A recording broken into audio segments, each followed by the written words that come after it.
नमस्कार। आप देखना शुरू कर चुके हैं एस्टेट न्यूज, जो सिर्फ रियल एस्टेट से जुड़ी हुई खबरें दिखाता है।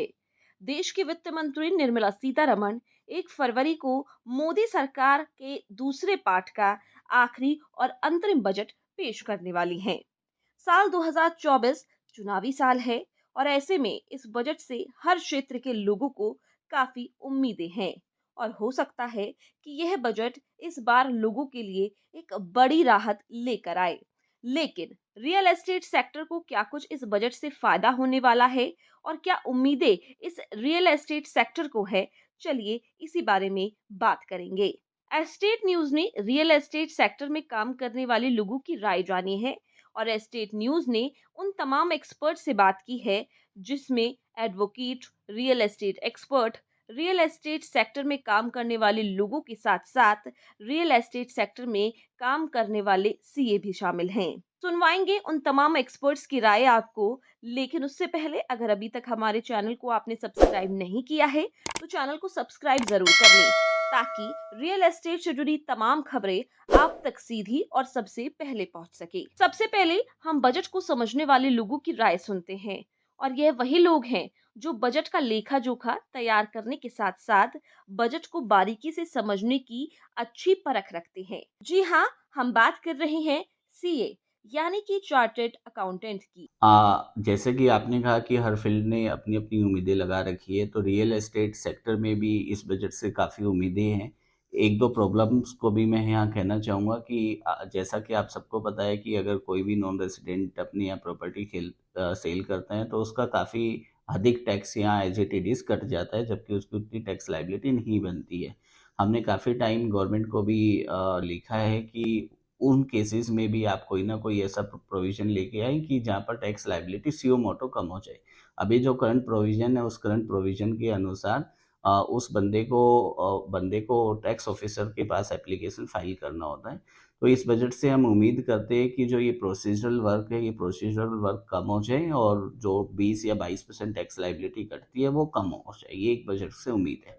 सेकंड, हम ये भी उम्मीद करते हैं कि रियल एस्टेट सेक्टर में अगर जो इंटरेस्ट की डिडक्शन मिलती है, उस डिडक्शंस का भी एक स्लैब इंक्रीज किया जाए, क्योंकि 2 लाख रुपए का जो स्लैब है वो काफ़ी टाइम पहले स्लैब था और आपने देखा है कि कोविड के बाद से, स्पेसिफिकली कोविड के बाद से जो रियल एस्टेट के प्राइसेस हुए हैं वो काफ़ी इंक्रीज हुए हैं। तो पहले जो प्रॉपर्टी 1 करोड़ या 1.5 करोड़ रुपए में एक आम आदमी खरीद रहा था, आज वो प्रॉपर्टी 3 से 4 करोड़ रुपए में हो गई है। इंटरेस्ट रेट भी बढ़े हैं। तो जो टैक्स का बेनिफिट मिल रहा है आज वो लिमिटेड ही है, 2 लाख रुपए तक का ही है डिडक्शंस के रूप में। तो हमें उम्मीद करते हैं कि जो ये टैक्स का बेनिफिट है वो कम से कम आज की सिचुएशन के हिसाब से कम 4 लाख रुपए हो जाना चाहिए। तो ऐसे ही हम रियल एस्टेट इस बजट में ये उम्मीद कर रहे हैं। अब हम बात करते हैं कानून के दाव पेचों में माहिर वकीलों की, जो रियल एस्टेट सेक्टर में काम करते हैं और किसी भी बिल्डर या प्रॉपर्टी की दशा और दिशा तय करने के खिलाड़ी होते हैं। Namaskar, my name is Advocate Kuldeep Kumar Kohli and I would like to put my views on the expectations of the real estate sector in the upcoming budget on the 1st February 2024. Real estate sector saw a decline before the COVID. So this was almost at about 20%. But since 2023 and now in 2024, it peaked up in 2023 and is likely to peak up further in 2024. And the industry is supposed to be growing up to 40% of the total demand in terms of housing, affordable housing. Now, after agriculture, real estate is one sector which is employing the maximum number of people. And therefore, not only the real estate sector thrives, but there are about 200 ancillary industries which are associated with this, which also thrive in the days to come. So therefore, the focus has to be on certain major issues like policy impetus has to be there. There has to be a relief in terms of the GST. There also has to be a relief in terms of the interest not being charged, which presently is not being charged up to 2 lakhs, and it has to be increased up to 5 lakhs. This would also afford the affordable housing sector. So these are few of the major points related to a real estate industry. It's a real estate sector. It should also be given the status of a real estate industry. So the industry status has to be given to the real estate sector. So that's another important point which needs to be looked after, which needs to be looked into by the Honorable Finance Minister in this upcoming budget on 1st of February 2024. The real estate sector till now has been 8% of the GDP, which is second largest, and hence a deep, concentrated effort is required by all to ensure that the housing sector grows leaps and bounds, so that the gap between those who do not have the houses and the gap in terms of the demand and the availability of the houses is reduced by virtue of few of the fiscal measures which the government should be taking, as suggested, in terms of tax reliefs, in terms of GST, in terms of other benefits which could have been given to the, which should be given to the real estate sector. Thank you. कानून के दाव पेचों के खिलाड़ी और budget की परख रखने वाले जोहरियों के बाद अब हम बात करते हैं उन लोगों की जिन पर इस बजट का सीधा और साफ असर पड़ने वाला है।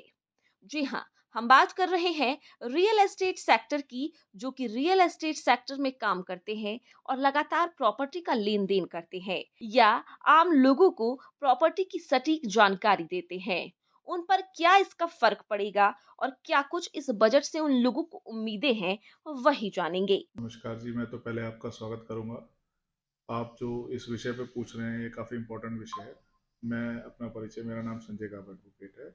रियल एस्टेट की अगर मैं बात करूं तो आम जनता के लिए मैं सरकार से यही अपील करूंगा कि जो टैक्स स्लैब है जिसमें रिबेट मिलती है इनकम टैक्स के ऊपर लोगों को, जो अपना रियल एस्टेट से रिलेटेड है, उसमें सरकार उसका जो है उसकी अवधि को बढ़ाया जाए, उसका अमाउंट को बढ़ाया जाए, सो दैट के आम जन को जो लोन लेके और जो घर खरीदने का सपना है वो पूरा हो सके। और मेरी सरकार से यही रिक्वेस्ट रहेगी, जो अफोर्डेबल हाउसिंग है उसको ज़्यादा से ज़्यादा प्रमोट करें और ज़्यादा से ज़्यादा मात्रा में बना के, ताकि आम जन उसको, हर बंदा उसको यूज़ कर सके। देखो, हम जिस प्रकार से स्वयं भी औद्योगिक व्यवसाय से जुड़े हुए हैं, जो रियल एस्टेट का उद्योग है, आज ये पूर्ण रूप से एक औद्योगिक प्रक्रिया के अंदर से निकल के फिल्टर होके सामने आया है।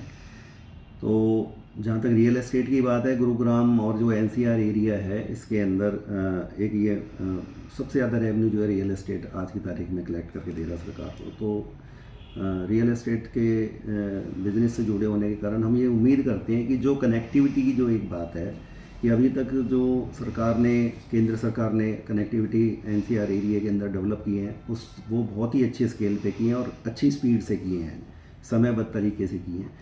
कुछ अब जैसे एरिया एनसीआर के अंदर और डेवलप हुआ है, जैसे सोना है, मेवात क्षेत्र है, इसमें बॉम्बे बड़ौदा एक्सप्रेसवे की जो एक लाइफलाइन बनी है, उससे जो कनेक्टिविटी लोगों की होनी चाहिए, जैसे जो मेवात से जो नूह जिला है उसको अगर कनेक्ट करना है इंटरनल रोड से, एक्सप्रेसवे तो बन गया है लेकिन इंटरनल रोड्स जो हैं उसकी हालत के ऊपर भी सरकार को कुछ बजट रखना चाहिए कि हर आदमी एक्सप्रेसवे से नहीं निकल पाएगा, जो कनेक्टिंग रोड है उनको भी डेवलप किया जाए। साथ साथ जो उनके साथ जो ग्रामीण क्षेत्र का एरिया है उसमें भी विकास की योजनाएं थोड़े तत्परता के साथ आएँ। एक विषय तो ये है। दूसरा, ये हम ये मान के चलते हैं, जो कंस्ट्रक्शन के अंदर जो बिल्डिंग मटेरियल की जो कॉस्ट है उसके ऊपर भी थोड़ा सा, जैसे स्टील है, सीमेंट है, ये जो ऐसी चीज़ें हैं, इसके जो मूल्य हैं उसको जिस प्रकार से वो तेज़ी आई है, उसके अंदर जो कंस्ट्रक्शन के व्यवसाय से लोग जुड़े हुए हैं उनको थोड़ा सा राहत की आवश्यकता है। बहरहाल रियल एस्टेट सेक्टर को इस बजट में क्या कुछ मिलना चाहिए और आपको क्या उम्मीदें इस बजट से हैं, वो मुझे कमेंट करके ज़रूर बताएं। साथ ही अगर अभी तक आपने हमारे इस चैनल को सब्सक्राइब नहीं किया है, तो चैनल को सब्सक्राइब ज़रूर कर लें, ताकि रियल एस्टेट से जुड़ी हुई तमाम खबरें आप तक सीधी और सबसे पहले नोटिफिकेशन के ज़रिए पहुंच सके।